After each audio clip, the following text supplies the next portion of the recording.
Hello ladies and gentlemen, mambo vipi? Karibuni tena kwenye episode zako nyingine pendwa kabisa za DNA Academy Highlights. Na leo utakuwa na mimi Tris Magno pamoja na Charity Aaron. It's been a while hatujafanya content. We have a lot of things to discuss actually. Watu wengi wamekuwa wakiuliza maswali, jamani mbona mpandishe episode and all that.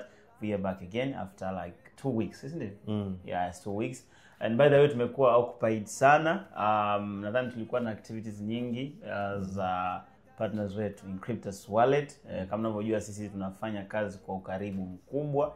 Tumelibeba jukumu la expand Encryptus Wallet. Kwa hiyo tulikuwa tuna activities nyingi. Nadhani watu wengi wamepata EBC. Tumeweza kufungua ofisi zetu nyingine kwa ajili ya kuongeza accessibility ya watu kupata elimu. Ubungo Plaza tuko sasa hivi floor number 4. Lakini pia tulikuwa na 3 days activity tukiwa na ugeni. Tulikuwa na watu kutoka sehemu tofauti, tumefanya trainings, tumejifunza vitu vingi. Lengo kubwa ni kupata awareness na kuwasaidia watu kufanya maamuzi sahihi pale wanapohitaji kudeal na ujasiriamali kwa njia ya digitali, hasa katika asset ambazo zimejengwa kwenye teknolojia ya blockchain. Yeah. By the way, Charity, before hatujaanza dig down whatever that has been happening kwa the last 2-3 weeks if I'm not mistaken. Yeah. Would you like to share something at the pre-conversation add-ons? Yani kwa kweli Yeah. mimi binafsi we have been really occupied. Yeah. Lakini imekuwa ni kipindi cha kujifunza mengi kwa sababu tulivyokuwa na session ya training ya Encryptus. Yeah. Nilipata nafasi ya kuona impact ambayo Encryptus imeendelea kufanya kwa watu. Yeah. Kwa sababu mtu anakuja anakaa pale anasikiliza. Yeah. Na bahati mbaya au nzuri session nzima ilikuwa kwa Kiingereza. That was Kwa hiyo kwa siku 3, lakini unaona mtu yuko pale anasikiliza hata kama elewi, anajua kuna kitu ambacho nitakipata. Yeah. Na tuliona jinsi gani ambavyo Encryptus imejitoa kuhakikisha kwamba hatutaki tu watu waje kutumia wallet yetu ya Encryptus, lakini tunataka wawe na ufahamu hichi kitu ambacho wanajihusisha nacho ni nini. Ndio. Kwa sababu mwisho wa siku sisi tuna emphasize sana mtu bwana, usikimbilie kuwekeza, get knowledge, understand kabisa, unajua hapa mimi nafanya hichi. Halafu utakuwa very free. Yeah. Unajua kuna watu wananiombea sana walipo kwa sababu bado ndio wamewekeza kwa sababu wameweka imani yao kwangu, lakini sio kwenye biashara. Na mimi kila siku naambia jamani, ndio mimi nimekufundisha biashara, lakini bado you need to understand. Yeah. Panapo faida pana uwajibikaji. Yeah. But we had a very good time kwa kweli na sasa tuwarudie wale watazamaji wetu wa DNA. Okay, so powered by Encryptus Wallet, kama ambavyo tumezungumza hapa, Encryptus ni moja kati ya wallet bora kabisa unapotaka kujenga portfolio yako ya digital assets. Unataka kuenjoy service mbalimbali ambazo zimejengwa kupitia asset ambazo zina run kwenye ecosystem ya blockchain, basi Encryptus ni wallet ambayo tutakurecommend wewe kwa sababu sisi tumekuwa tukitumia for the last almost 5 years if not 6 years, na ni wallet ambayo kwa watu wengi wanaoitumia they can testify it's having a lot of features ambazo kwa namna moja au nyingine inaweza ikakuexpose kwenye opportunities mbalimbali ambazo zinaweza kuwa delivered by blockchain ecosystem. So tembelea Play Store, tembelea App Store, download Encryptus wallet yako, au tembelea tovuti yetu www.encryptus.com. Au unapokuwa na maswali usiache kutuuliza. Unaweza ukauliza kwenye comments au ukapitia kwenye social networks zetu. Kwa mfano mimi unaweza ukatembelea Instagram @trismagno au kwa Charity yani CASXIV. Itabidi tuandike hapo maana username yako nayo iko complicated sana bwana. Wewe umejitoa kwa ajili ya kusaidia jamii, nitakiwa uweke username nyepesi. Anyways, let's get back to the highlights ambao watu wengi sana wamekuwa expect vitu vingi kutoka kwetu basically kwa sababu tumekuwa tukideliver information nyingi sana, na one of the thing ambacho nilikuwa nataka highlight leo ni kuhusiana na msisitizo ambao tumekuwa tukiuweka. Watu wengi sana bado wana zile mentality za kuangalia whatever that was happening before, wana assume like it's something that it has to be a routine. Kwa mfano ukiangalia issue ya halving pamoja na bull run ni kitu ambacho watu wengi sana wamekuwa wakikitengenezea perspective ya kipindi cha nyuma kwamba tunategemea size coin nyingi zitaenda 100x 20x maybe 10,000x whatever that was happening before.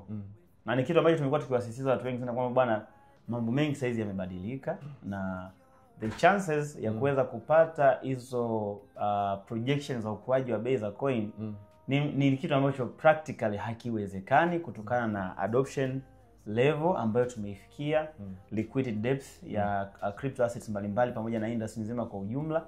Kwa hiyo watu wasi-invest kwenye crypto assets wakitegemea burudani au mwezi ujao coin zitapanda, na ukiangalia sasa hivi imejidhihirisha kwa sababu tokea 2024 tunaenda 2026 sasa.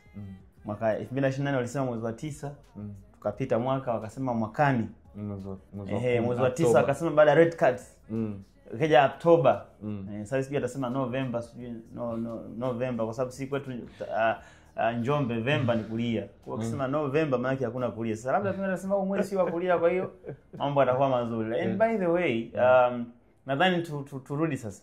Tumeweza kushuhudia an extreme liquidation kwenye crypto industry 2 times sasa. Nadhani ya kwanza ilitokea wakati wa vita ya kiuchumi, ile vuguvugu la kiuchumi kati ya Marekani na China.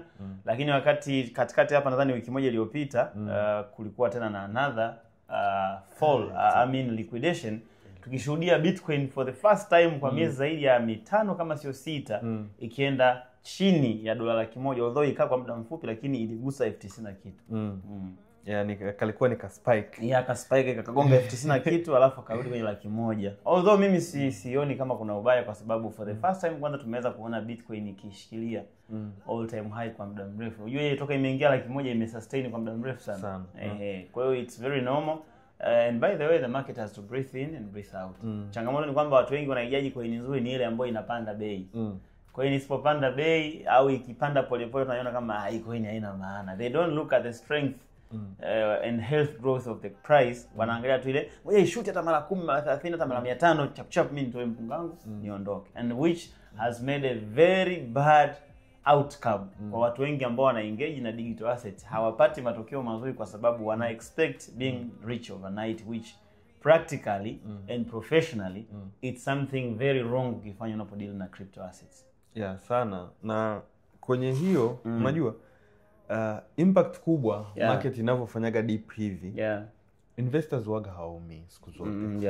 Wanaoumiaga ni traders in some case, na watu ambao huaga wananunua coin with anticipation kwamba itaongezeka thamani, kwa sababu kwa watu ambao anakuwa ananunua coin, mfano mimi leo napata hela zangu let's say $10,000. Naingia kuinvest kwenye crypto nikitegemea kwamba hii coin na invest ndani ya mwezi najua itakuwa imeongezeka labda 20%, nitapata faida ya $2,000, nitauza. Sasa market inavyofanya correction kama hizo, unakuta mbona nilikuwa na $10,000, mbona imekuwa 9,500, mbona imekuwa 9,000, mbona imekuwa 8,500. Mtu anashangaa kauza. Ameshapata loss ya $1,500. Anasema ngoja nisubiri, anafanya tena, unakuta by the end amefanya hivyo kwa muda wa miezi kadhaa au wiki kadhaa, unakuta alikuwa na $10,000 zimefika $5,000. Kwa sababu gani? Alikuwa na ile mindset kwamba iongezeke bei nipate faida, kitu ambacho it's very expensive kwenye soko. Na mtu ambaye approach yake ni bwana ngoja nanunua coin itaenda mara 50 nitauza. Hata jana nilikuwa nasoma comment ya mtu, kuna video moja nilipost. Akasema yani ukipata coin zako nzuri, altcoin zako nzuri msimu huu ikakupa mara 50 mara 100, maisha umejisoti. Yani ukishaona tu mtu ana mentality hivyo unajua kabisa huyu anachokuambia ni kwamba huyu success yake ni ya kubahatisha. Kwa sababu uwezo ukasema kwamba coin ipande mara 50 out of nowhere, especially kwa kipindi kama hiki. Na ananunua coin gani? Exactly. That's the issue. Unashangaa mtu ananunua let's say mtu ananunua XRP nategemea ende mara 50. Yani sio leo wala kesho. Sio leo wala kesho. Lakini ukisha adopt, sisi tunasisitiza siku zote, adopt an investor's mindset. Yani wewe fikiria kama mwekezaji. Na mwekezaji sahihi huwa anakuwa responsible.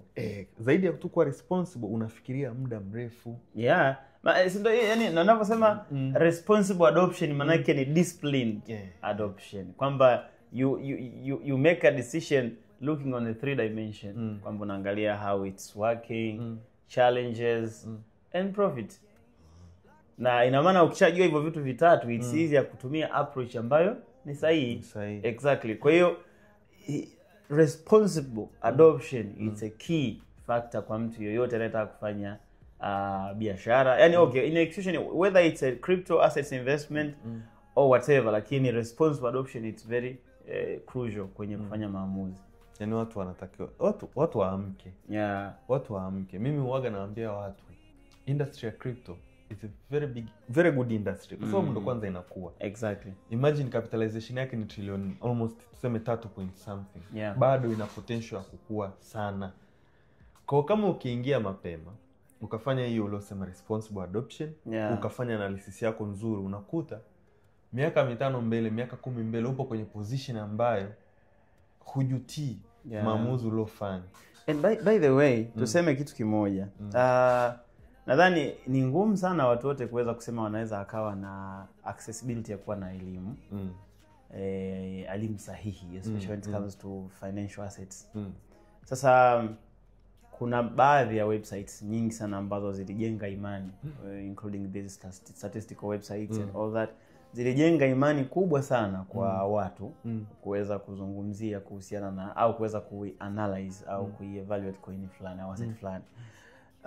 Na hizi website in one or another zimekuwa zikiongeza vikorokoro vingi, at season percentage, fear and greed, like kuna details vingi sana kwenye zile websites.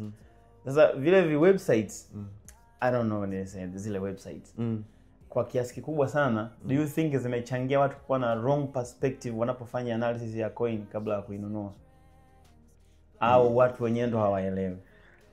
Yani ni kama nini tuseme, ni kama uwe na moto, mfano wa moto.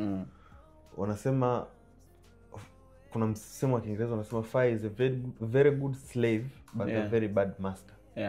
Yani moto utakavoutumia ndo utakavoamua. Kwa zile tools kama utazitumia in the right approach zitakupa matokeo mazuri. Lakini ukizitumia in the wrong approach zita backfire. Kwa sababu zile zinachofanya ni statistical tools. Si ndio hivyo? Kwa zile zinachokupa ni indicators, certain indicators. Ziko programmed kwamba kutokea 1 2 3 kiwe hivi. Lakini zile hazisemi kwamba bwana soko sasa hivi watu watakuja kununua au watu of course watu inabidi wajue, kwa sababu zile mostly zinachambua tu statistics na kutoa estimated outcome au tunasema expected outcome. Sasa expectation sio reality. Kwa sababu one of the thing ambacho ukiangalia kimewakosi sana watu. Let's take an example for the CoinMarketCap website. Of course we have so many is statistical website, lakini one of them is CoinMarketCap, which is very famous. Nadhani sasa hizi iko chini ya Binance, si ndio? Binance ndo anaimiliki ile. Sasa ukiangalia zamani ilikuwa coin ikiwa listed CoinMarketCap watu wanaassume kwamba this is a good coin to invest. Kwa sababu na wakasahau kwamba ile ni platform kama tu ambavyo ilivyo Instagram kwa watu. Mtu yeyote anaweza kaenda kafungua account Instagram na akaweka na profile yake na akacomment anachotaka. Exactly. Kwa hiyo hata CoinMarketCap ni platform ambayo inatoa presence ya list ya coin ambazo zipo. Basically size CoinMarket kutaka kulist coin yako unalipa. I think ndio $5,000. Yes, unalipa then unakuwa listed. Sasa haijawahi kutokea hata siku moja wao wakasema kwamba hii coin nini nzuri au ni mbaya kwa wewe kununua. Wanatoa statistic then wewe uweze kupata accessibility ya kufanya analysis kutokana na details ambazo wameziweka pale. Na one of the thing ambacho pia tunawachanganya ni kwamba kuna coin ambazo zimekuwa listed CoinMarketCap, kuna nyingine unakuta ziko na blue tick, ziko verified, lakini kuna zingine hazijawa verified. Na watu wanasahau kwamba verification zile nazo ni biashara ya mtu. Ni sasa hivi ukiangalia Instagram unaweza ukafungua account yako na ukaitumia bila kuiverify, lakini ukitaka kuverify you have to pay for it. It's very rare squeeze kuwa verified out of nowhere. You pay for the verification ili upate extra securities and visibility, ndio? Kwa the same applied kule. Sasa watu mbona coin ukiona coin ipo CoinMarketCap alafu ameiverify hiyo fresh. Verification is them that okay, kitu ulichokiona ndio unachokiona ni sawa. Ndio walichokiandika ni hicho kwamba tumejihakikishia sisi. Lakini verification ile haimaanishi kwamba ile coin ni nzuri. How many meme coins zimekuwa verified na zimesha underperform? Sio zime underperform, zimekufa kabisa. Ziko nyingi. Si ndio? Kwa hiyo verification ya CoinMarketCap it does not make any qualification kwamba this is the best investment for you. No, it's just like when you see the coin is listed Binance. People pay to be listed on Binance. Yeah. Like it does not make any guarantee kwamba coin ikiwa listed Binance ni coin nzuri.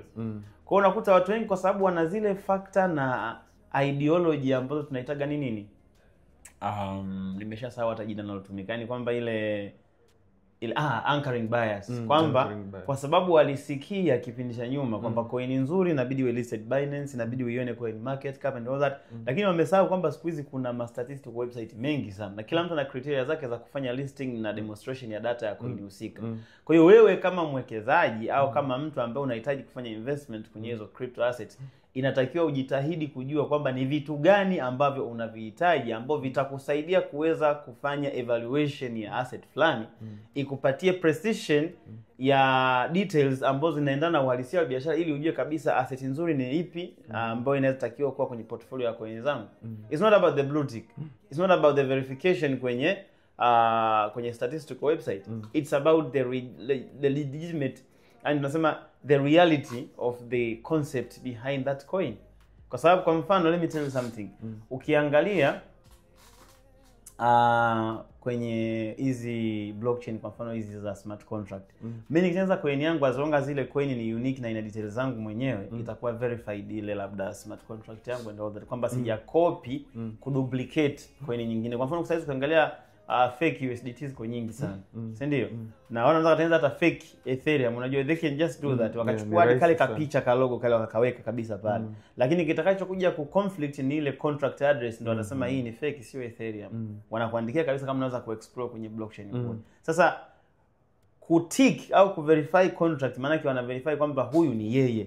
Yaani kwamba unaponi verify mimi ni Anthony, like ni kwamba jina langu katika nchi ya Tanzania natambulika kama Anthony, labda ni mwalimu au ni mfanyabiashara na kitabu changu ni hiki. Lakini haijustify kama mimi ni mfanyabiashara mzuri au successful au whatever. Ila inanithibitisha kwamba kweli mimi ni Anthony. Ngoja niongezee hapo kabla hujaenda mbele. Hiyo ya contracts kuwa verified. Yeah. Contracts kuwa verified. Yeah. Ni wakati tunapofanya deployment sasa. Umeshaandika smart contract yako kwenye ile remix. Yeah. Unavyokuwa una deploy kuna option tu ya kubonyeza verify. Yeah. Kwa hiyo ukibonyeza ile button, when your contract inakuwa uploaded kwenye blockchain, inakuja na ile contract kitiki kwamba imekuwa verified. Ndio. Ni rahisi hivyo. It's not even kwa hiyo mtu unaposoma smart contract zile, bwana contract yake imekuwa verified, ninaweza nikaandika code, the system blockchain haijali kabisa ile code ni nini. As long as una deploy kuna yani ukiwa unafanya deployment pale kwenye remix, kuna kibutton cha kutiki kwamba verify contract. Yeah. That's it.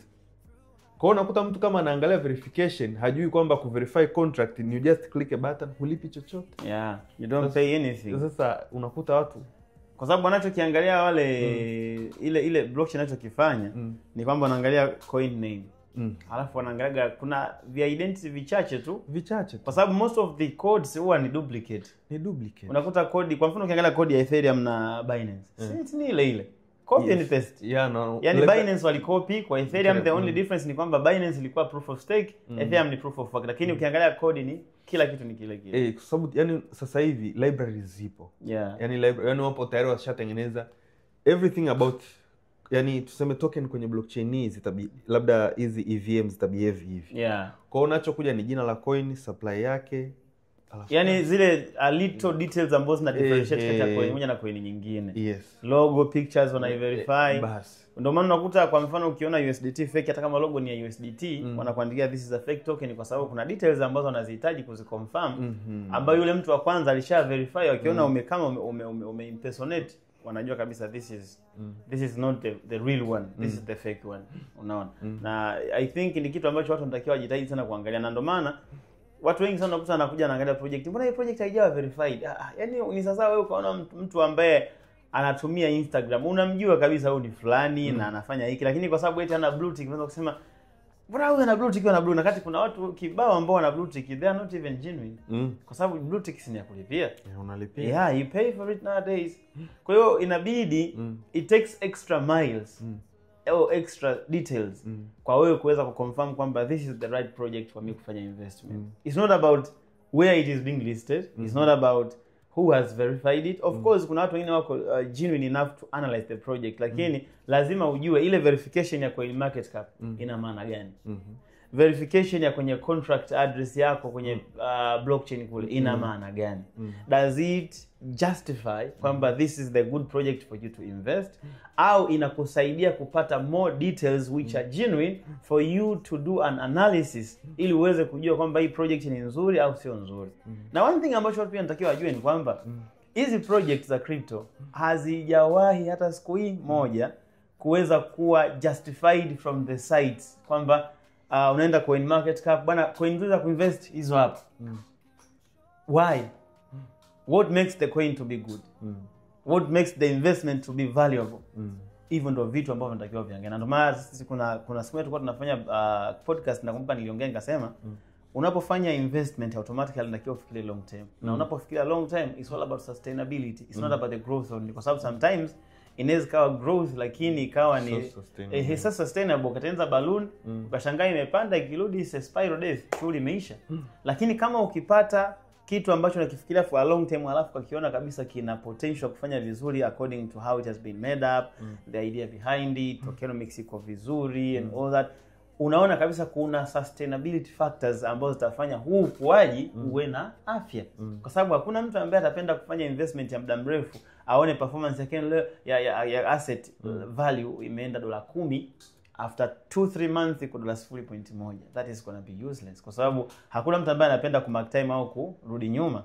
Yes, kwa hiyo kuna factors ambazo tumezidi kuzisisitiza most of the time kwamba it's not about the growth, it's about the sustainable growth that makes the project to be valid enough for you to have it in your portfolio. Yeah. Yani umesema vitu vingi. Yeah. Na nakumbuka hata nadhani ni jana ujuzi tulikuwa tunazungumza. Ukaniambia muda mwingi hii blockchain side haiamui project itakuwaje. You have to look at the logic kwamba okay, sawa wamesema kwenye blockchain side everything is verifiable, kiko pale, tunaona miamala, tunaona smart contracts na kila kitu. Lakini sasa ile project husika yenyewe inalenga kufanya nini? 100%. Na ni kitu ambacho watu wengi huaga hawaangalii. Ndio maana hata mimi sasa hivi ninavyozungumza na mtu, ninavyojaribu kumueleza kuhusu investment kwenye cryptocurrency, naambia ni kitu ambacho natakiwa zaidi ukielewe ni project yenyewe. Ukishaelewa ile project ikoje, iliona tatizo gani kwenye jamii, inatatuaje hilo tatizo kwenye jamii, ile timu ambayo ina develop, inaangalia community yake iwepo kwa namna gani. Kwa sababu tulitoa mfano watu wa Ethereum kwenye podcast kama so moja au mbili zilizopita. Walipata changamoto ya kwamba watumiaji wengi walidhani Ethereum iko launched, kumbe bado haikuwa launched kwa sababu walishindwa kutoa taarifa. Walikuwa kwenye test net. Lakini Ethereum nadhani mostly wao walivyokuwa wanaanza walikuwa wametarget zaidi developers kuliko clients. Kwa sababu silikuwa the main goal was for smart contract. Kwa hiyo developers si ajabu walikuwa wanajua wao they just walikuwa wanajua of course. Ila wale ambao walikuwa wanafanya mining out of nowhere wanapata Ethereum hizi za testnet. Mine Ethereum zangu 300 bure. Kumbe it's not even Ethereum. Kwa hiyo I think watu waendelee kuhakikisha kwamba they are try to be informed. Information is very powerful. And nadhani kitu kingine ambacho pengine tuwasisitize watu hii habari ya watu kudhani kwamba crypto assets or whatever that has been built on a blockchain ecosystem is miraculous, being rich overnight, ni kitu ambacho nadhani watu inabidi wakitoe kabisa kwenye akili zao. Kwa sababu kama wakiendelea kufanya hivyo, kuna chance kubwa watu kuzidi kupoteza na unakuwa umestaki kwenye ile anchoring bias uliokuwa nayo for a long period of time. Kwamba bwana kununua hii coin kuna uwezekano ndani ya muda mfupi ukapanda, au subiri tu itapanda. What will make it go up? Kwa sababu kila coin waga hazipandi tu for no reason. Maana yake there must be an influx of cash. Lazima equity ingie pale iweze kununua asset, then price ifanyaje? Itengeneze demand iwe kubwa, price ipande. Sasa unaposema coin hii ni nzuri, unamaanisha nini? Maana hilo nalo ni swali kubwa. The good coin kwamba hii asset ni nzuri ni nini? Yaani ina maana gani? Kuna wengine wanafikiri coin nzuri ni ile inayopanda bei. Yaani kuna coin inapanda tu, hii coin nzuri sana kwa sababu tu imepanda bei. Lakini kuna mwingine coin nzuri ni ile ambayo ina project nzuri nyuma yake. ina demand nzuri. Team ambayo inairun ile project iko very organized. Deliverance of information iko very clear. Customers wanajengwa base yao kuwa ya believers sio speculators. Kwa hiyo ina bring about sustainable ecosystem. Sio bei tu peke yake, kwa sababu bei hailetwi na mihemko ya mara moja. Bei ya mihemko ya mara moja ile ni spike ambayo ni kama tu soda alafu inarudi hamna kitu. Kwa hiyo the thing nadhani watu nabidi wajue kwamba apart from that there must be something to do with the sustainable growth ambayo apart from project kuwa nzuri lazima pia iwe na team nzuri nyuma yake ambayo itafanya good deliverance of information ili watu waweze kuvutiwa na ile project. Sio tu kuwa kununua coin, lakini kuwa sehemu ya ecosystem. Na ndio maana kwa long term investors obvious huwa tuna recommend watu waangalie utility crypto, kwamba hiyo crypto ina project nyuma yake na hiyo project inaweza ikakusaidia kwa namna moja au nyingine kwenye operations zako.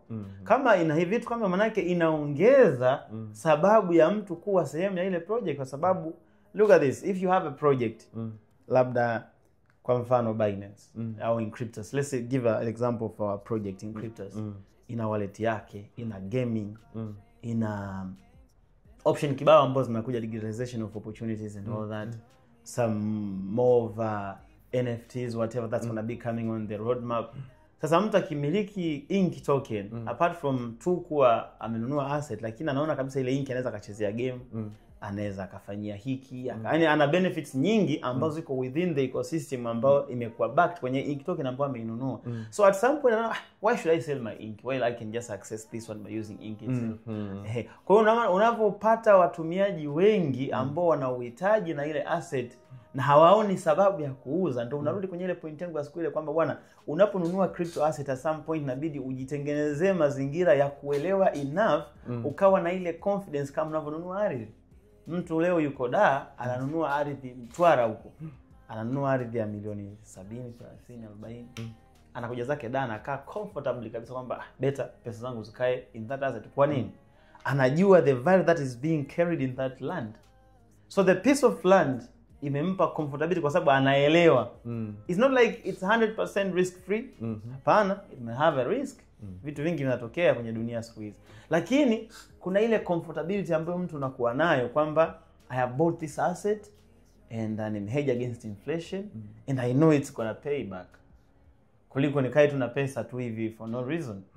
Kwa at the end of the day unakuta mtu ananunua ile ardhi na haiko comfortable, hana wasiwasi, anaendelea na mambo mengine. Sasa you need enough reasons za kufanya unaponunua coin yako na iweke kwenye portfolio yako pale uwe comfortable vile. Sasa ni nini ambacho kitakufanya uwe comfortable? Maana yake lazima watu waache kugambo. Uwezo kaenda kununua coin kwa sababu umeambiwa tu itapanda. Kwa nini ipande? Uwezo kununua coin kwa sababu umeambiwa mwezi ujao hii inaweza kashuti kafika bei fulani. What will make that happen? Kwa lazima uwe na extra reasons za kujua kwamba it's not about the price run, it's about the price growth. Na it's not only just growth, it's about health growth. Unaona? Kwa ndo maana project nzuri regardless itaka kuanzia itafanya vizuri, lakini factors zile za msingi za kwenye ecosystem za ukuzaji wa thamani ya biashara fulani vizingatiwe. Tuna mention sana what is behind the coin. Kwamba ile community engagement factor, kwamba nyuma ya coin kuna kitu gani ambacho kitawavutia wawekezaji waweze kuona kwamba kuna potential ya kumiliki ile coin.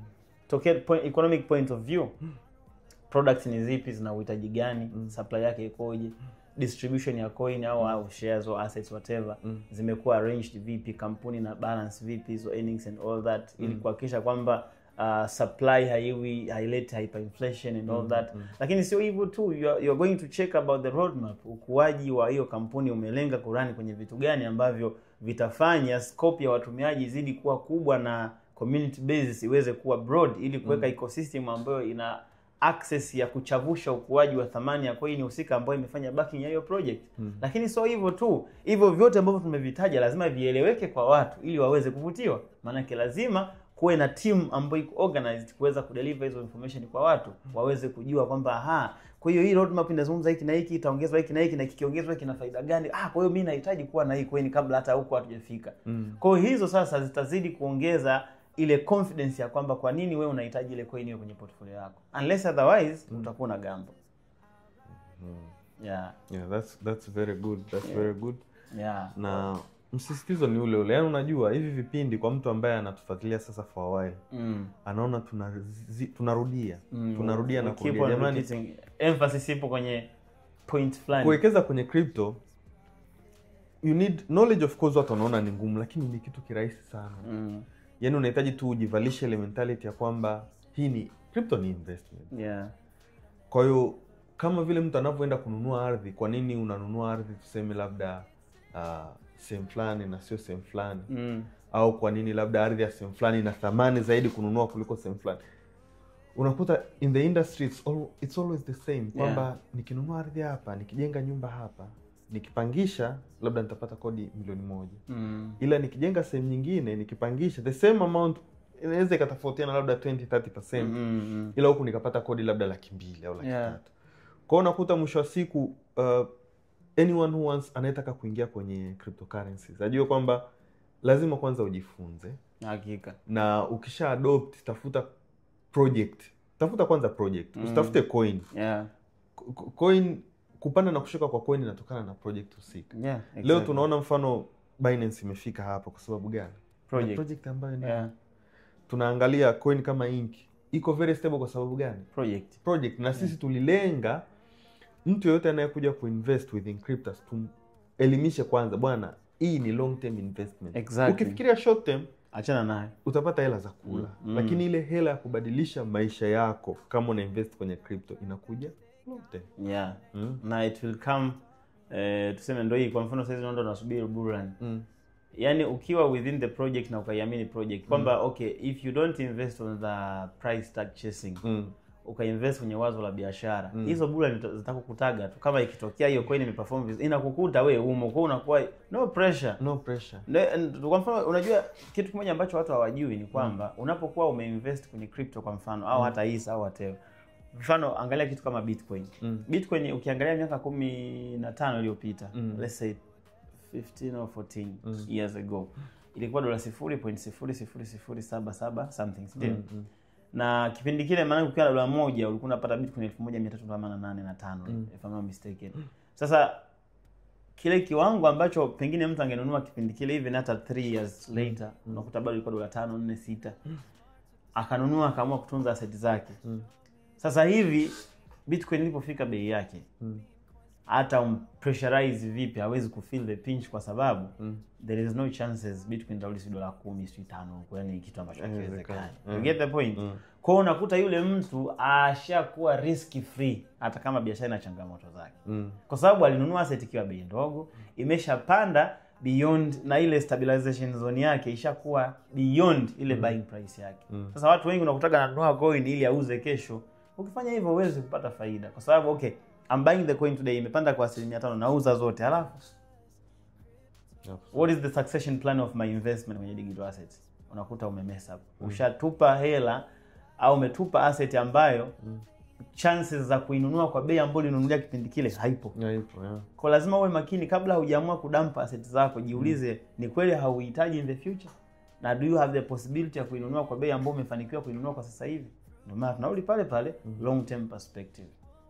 Unapo invest kwenye crypto si kwamba una invest bei ipande uuze zote. Una invest uangalie namna gani utaitumia ile kama asset kwa ajili ya kuweza kuchavusha uchumi wako. Whether utaitumia kama collateral kwa ajili ya loan, utatumia staking ili upate faida. Like there are so many uses. Ukifanikiwa kununua asset ika appreciate in price na ikawa na stable growth, maana yake pale umetunza pesa yako kwa miaka nenda rudi, hata vizazi vyako vitarithi. Lakini ni vizuri tu kujua utatumiaje kuweza ku maximize potential kwenye personal income. Lakini you don't need to sell your assets honestly. Unless otherwise umefanya analysis ukaona performance sio nzuri, kama kufanya portfolio balancing, that is okay. Lakini kama asset ni nzuri, you don't sell the assets bro. Wewe uje kuna watu eti Marekani wamenunua ile Nox yao, sinaita nini ile digital Nox. I mean is nini? Nox something strategic ile nini? Sema ambako wanatunzia dhahabu zao. Ile na nini? Uje kuna Marekani wanapiga mnada wa dhahabu. Wanazitunza tu kule kwa sababu wanajua over time zile zina appreciate in value. Kwa hiyo nadhani watu tunatakiwa jitahidi kuwa na mentality hiyo. Na kitu kingine ambacho mimi ningeweza kusisitiza kabla hatujamaliza, kwa upande wangu mimi ni ule kwamba usifanye uwekezaji kwenye bei. Invest kwenye wazo, lakini pia unapofanya analysis ya crypto assets nzuri au project nzuri lazima uangalie hivyo vitu. Tulivyovitaja, lakini pia so hivyo tu, ni muhimu pia unapotaka kufanya maamuzi make sure kuna vitu vitatu tumevielewa. Logic ya biashara ikoje? Faida ziko wapi na changamoto za biashara ziko wapi? I would repeat again. Yaani kama unataka kufanya investment kwenye digital assets, sometimes not only the digital assets, investment yoyote, ni vizuri ukaelewa logic ya biashara kwamba concept nayo investia ina make sense. Lakini je, faida inatoka wapi? Na how much can you make? Lakini pia make sure you know the challenges of the business. Hii itakusaidia ufanye maamuzi sahihi kwenye kiwango unachokitoa, kwamba ujue unakitoa wapi with respect to the risk ya possibility ya changamoto ya biashara, possibility ya faida, lakini pia na logic ya biashara nzima. Lakini basically kila biashara ina changamoto zake, ina faida zake, na lazima iwe na mantiki ya ujenzi wa hiyo biashara. Ila pale unapoweza kufanya analysis vizuri ukaona upande wa faida ni mkubwa kuliko wa changamoto, basi automatically kwa mjasiriamali tunahitaga fursa. Fursa ni pale ambapo kwenye kile kitu unachokitazama uwezekano wa faida ni mkubwa kuliko uwezekano wa hasara. Hiyo ni fursa. Au uwezekano wa faida ni mkubwa kuliko wa changamoto, basi hiyo ni fursa. Unaweza kuifanyia maamuzi, lakini ni vizuri ukajua ABC zote ili uweze kufanya kitu kinaitwa informed decision. Kama una kingine cha kuongezea, cha kumalizia kabisa ni maneno ambayo unasemaga kwamba unapotaka kuja kuwekeza kwenye crypto, hakikisha ni pesa ambayo umeitenga kwa ajili ya uwekezaji specifically. Usichukue sijui ada ya mtoto, mkopo, kausha damu huko. Kuna mtu anakufuata ngoja nikakope nije kuinvest. Maana unaweza kushangaa your loan can be even your grave, kwa sababu unakuta pengine unachokifikiria wewe na mhemko wako hakiendani na return ya biashara unaoenda kufanya investment. Kwa hiyo unaweza kujikuta umeingia kwenye mkenge ambao sio. Kwa hiyo ni vizuri ukafanya investment strategically kwa kuielewa biashara vizuri, ukajua kabisa kwamba hata kama nachukua loan, is it fitting with respect to the challenges possible, na kila kitu kiangalia unaona kabisa hesabu zina balance. Kwa sababu sijui ukafanya kama yule jamaa alikuwa anadanganya watu, you know, crypto investment is spiritual. It's not about the numbers or economics, it's spiritual. Spiritual tena, do the numbers, it's economics fused with technology. It's economic fused na technology. Na ukishatenga hela yako ya kuwekeza, hata kama wewe umejipigia hesabu mimi nina uwezo wa kuinvest, inabaki 50 tu. You just find a good project. Unaanza kuinvest. Yani invest pesa ambayo unaweza kaiacha ikue. Lakini usiinvest pesa ya dharura. Yani emergency funds, they are not investment funds. Yani ukifanya hivyo huwezi pata matokeo. Kwa sababu unaweza ukakaa hapo, umesogeza umefika 500,000, unapata kadharura, ngoja unaona. Sasa unakuta sometimes ndio umekula ile locked contract. Kwa mfano watu wanasema bwana contract za crypto bwana ilitakiwa ziwe zinavunjika bwana. Sasa you are going to damage the business, kwa sababu hiyo ni selfishness. Ndio maana unakuta hata FTX walipofile ile bankruptcy walikuwa na assets nyingi sana. Moja hapo kati assets ilikuwa ni zile za kwenye staking. Walikuwa wamestake Solana for 2-3 years. No, ilikuwa ni 3 years kama sijakosea. Hawakuweza kuzitoa zile, ilibidi wasubiri mpaka mwaka jana mwezi wa 12 contract ilivyoisha ndo wakazichukua zile Solana wakaenda kuwalipa watu.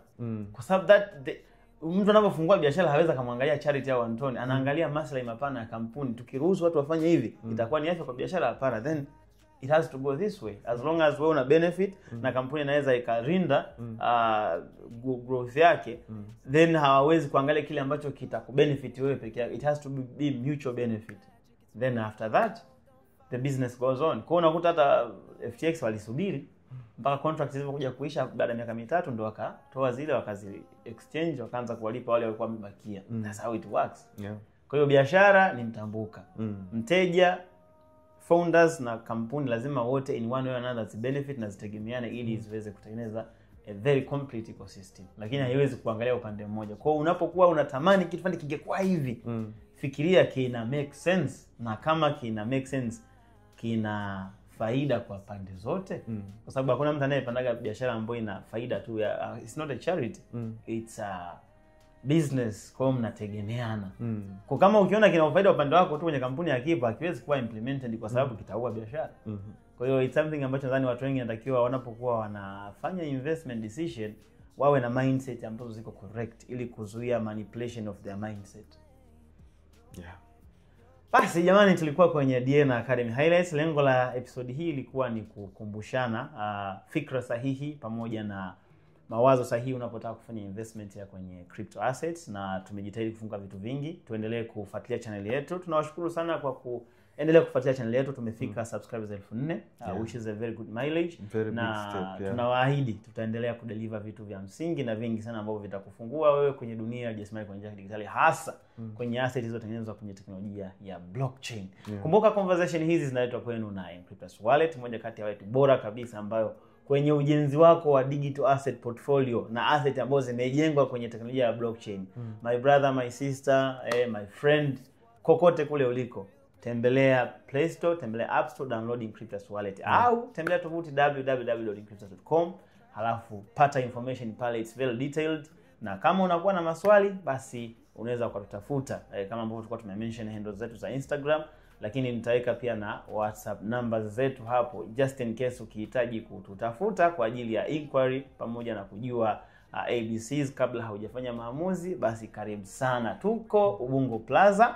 Of course watu wengi wamezoea kutuna floor ya kwanza, lakini sasa hivi tutakuwa floor yetu ya 4. Ukifika pale, ofisi zetu za Diela ziko hapo, tukifanya kazi kwa karibu kabisa na partners wetu wa muda mrefu ambao ni Encryptus. Kwa tembelea ofisini kwetu hapo ukipata nafasi, lakini kama uko mbali, basi WhatsApp namba zetu ziko hapo chini. Lakini ukihitaji kudownload Encryptus Wallet, tembelea Play Store na App Store, au tembelea tovuti ambayo nimeitaja hapo. Ulikuwa na mimi Tris Magno pamoja na Charity Aaron. So tunasema God bless you and see you next time. Usiache kusubscribe.